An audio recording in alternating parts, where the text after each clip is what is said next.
Hey guys, and welcome back to another video. Today we're going to be covering how I'm utilizing AI in my everyday work, because I've been asked that not once, multiple times actually, and for me to tell you more about it. And since I've been AIing this whole day for several hours now, I thought what better time to do it than now. So we are going to be talking about two sort of segments on how I started and where I'm at now. I'm gonna be giving you also some tips and tricks that I've used and how it's reshaped the way that I work, how it all started. I am sort of guilty of the fact that when I started using AI, I was using it in a very, very primitive way, and still I hadn't grasped of its capabilities. Fast forward to now, I can see the logic flaw in my thinking. I've shifted a lot, honestly, and today I also want to give you a lot of tips that I've learned over the course of this time. At first, when I started using it, my problem was that I was giving way too broad of a problem that I was trying to solve, and hence I was getting sort of terrible results. And so that's why I would say that I was maybe even skeptical if he can even understand what I want him to do. But we're gonna go into that in my second segment on how it's going, but hence wasn't really working out that well. I was giving him also only small tasks. And again, too broad of a question, small tasks, because I don't trust him. And so I just sort of used it the same way for smaller things, that sort of stuff. Yeah, it really wasn't, honestly. I think a lot of people can relate, really, because a lot of people who adopted using AI in their everyday work, they haven't really tried to think of new ways to use it. They just sort of started using it and continue doing it the same way they did when they started. So I'm guilty of that as well, but a lot has changed. This brings me to the segment number 2 on how it's going and tips and tricks that I can actually give you how you can utilize it to your advantage. Now, bear in mind that I know a lot of you actually don't have access to be using it in your everyday work, but still there are ways how you can redact personal information that shouldn't be shared. Well, either way, you shouldn't share personal information in GPT or any place like that, but you can still give him business use cases, because products like that exist. There's a lot of competitors who usually have sometimes even copies of the product that you're building, and so he can still give you good answers even if you don't have full access via your company. But bear in mind to don't give out secret information. Now, how is it going, or what ways I've been using it? First being risk predictions. Now, when I'm sometimes testing a feature, I ask him to give me predictions of risky areas. Bear in mind that I can actually use AI in my work. It's integrated straight in, so I can actually use it. So it's easier for me to give bigger context of what I'm doing.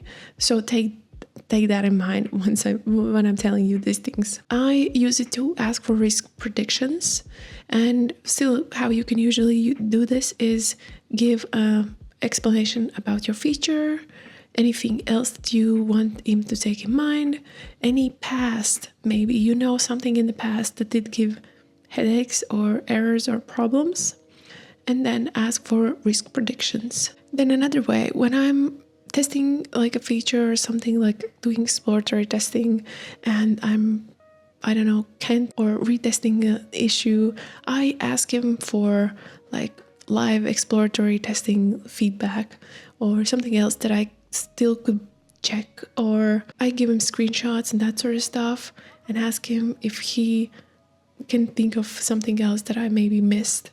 And again, I give him context of what I've done and what I think, or maybe what I think I should be doing, and then ask him what does he think, what's his input, and can he give me something better? So the next one is that you can actually ask him to simulate attacks.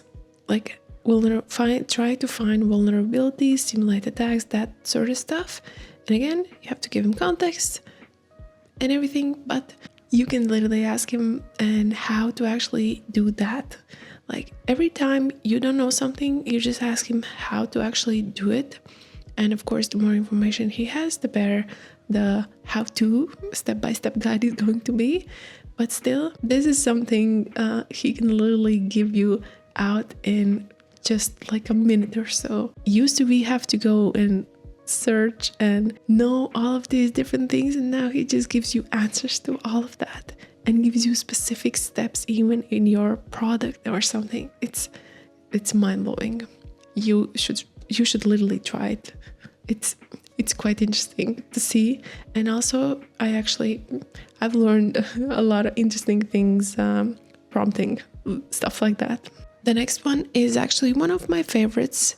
So of course, sometimes there's bugs that slip by, and it's always good to analyze the data and understand why they were missed.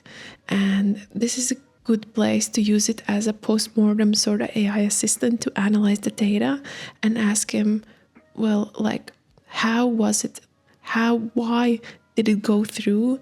How you could have avoided that, and what to take in mind in future so you could take that in mind. And again, this is very, very cool that he can analyze all that data, find you even where the issue was coming from, or even tell you what caused it. Like, it's kind of insane. But it's also very great because then you as a QA take that in mind and you can pass it on to your team for them to keep this in mind in the future, so you could avoid that as much as possible. And it just helps to grow everyone's knowledge. So yeah, this is like, I think, one of my top used actually to analyze stuff or bug tickets. It's sort of one of my most used ways actually. Now last week I had this one actually. I asked him to analyze all the stats of me as a user and give him actually, like, basically analyze my skills and give me feedback about me as a user. But again, I think there's still not enough context because he's taking stuff from Jira. Of course, it's just Jira. It's not enough data for him, so probably have to give him more. But it was quite interesting what he returned, and yeah, I just want to play around with this more in the future and see. Honestly, I want to see what else or how else I could improve it so he would give me better results on more specific actions. Again, I have to give him pretty good description of what it looks like and on what it is I do actually. And then I can get better results and see what I can improve, which is kind of cool. So I don't know, you should try that out as well because it's pretty awesome. And then one of the last ones being is product quality analysis. This is something new, again, I'm playing with. The way I used it is in certain area that you've been testing. I've been going through some tasks and I do like a write-up of what it entailed, like throwing in bugs or something else, or something that maybe has come up after everything went to production.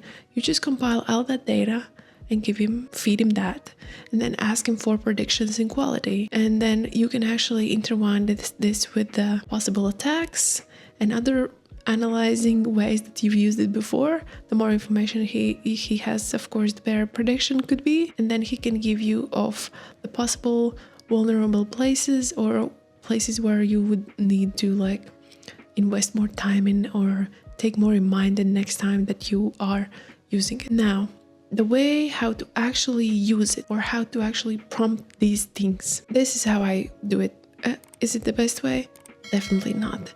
I have a very long way to learn and still test a lot of stuff out.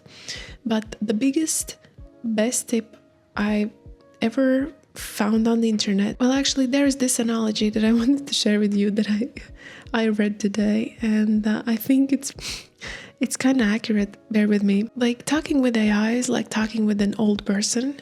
In order for the old person to understand something from technology, you have to give him very good description, and sometimes you have to dumb it down but you have to give it step by step for the person to understand. And so it's the same with AI, which is the reason why my when I first started using it, my prompts just sucked. That's literally the case. But now I just really break stuff down. I give him very, very specific things that I actually want to achieve, very good instructions. So he has everything that I actually want to achieve. And of course, he's gonna give me better results. It's just kind of basic logic, which for some reason came later to me. Anyways, so this analogy with the older person is sort of similar, you know. You have to give him instructions and tell him things for him to understand things better. So maybe that's a good reminder for you on how to approach this. I just thought it was kind of funny. But yeah, anyways, the best tip that I actually got as well was that you should make the AI do the heavy lifting. Like before, I would be sitting there and thinking of questions, and this was also sort of bottleneck for me, why it was sort of frustrating. I would be trying to come up with questions. When you have a lot of work and not a lot of time, sometimes it's easier not to use it. You know, you just do what needs to be done.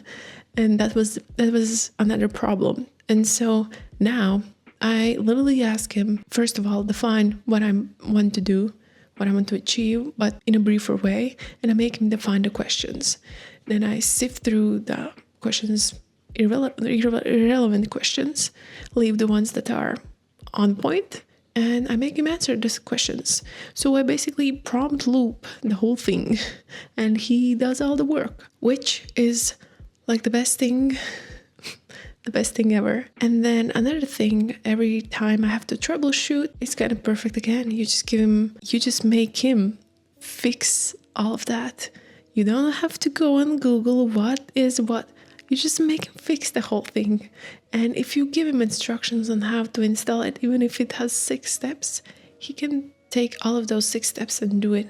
So you don't have to do stuff in small pieces. You can do it in bigger chunks. You just have to be more mindful and smarter about it. That's been working very well for me. And I'm saying this after I've spent like a lot of hours today and yesterday on making something, like literally vibe coding, guys, on something like a side thing that I'm doing. And it's been kind of funny and kind of fun. Not even relevant to this video, but anyways. And yes, you definitely should continue experimenting on ways how you can use it. Like my thing is, I really want to build an agent, but I don't know. Let's see. I have multiple ideas on how I want to do it, but let's see, you know. And this is still the tip of the iceberg, guys. I've been using it a lot lately, and it's been very, very helpful. And I'm happy that I actually did try out some new things, and I'm definitely gonna continue doing it because I'm just thinking of the thing that I made this evening. Like it's working. That's what I'm thinking, that it's actually working, and I literally created it in a few hours, and it's cheap. I made it with GPT in Cloud Code subscription version, but still it's like I had a problem and I solved it all fully with AI. It's kind of insane. And this is outside of QA, but still, he did all the work.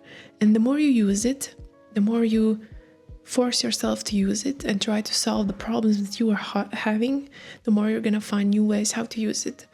And so I would also suggest for you within your team to share all your tips and tricks, because it does really help. If there's someone more knowledgeable, you can see the ways that they are adapting it, and it can help the whole team grow. And yeah, there's no way in running away from this. It's literally taking over. Earlier, you take it by the horn and just take it on and try to understand and finick with it, the better you're gonna get. And yeah, it's gonna get quite interesting. As you know, it's coming in, and we will have to try to find new ways on how to test it. So it will require for you to actually understand how to actually use it to your advantage. So there's no running away from it, but it's kind of exciting times to be alive. I don't know. This wasn't really much scripted video, by the way. This is where it was sort of all over the place. I just wanted to share these thoughts with you guys. But yeah, the future is quite interesting, and I'm sort of excited by what the world, the tech will look like in a year from now. So anyways, if you like these type of tips and tricks and you want more, maybe in depth actually, as I did run over just some like in high level, then let me know, guys, in the comments. And again, thank you so much for watching, and I will see you guys in the next one. Peace.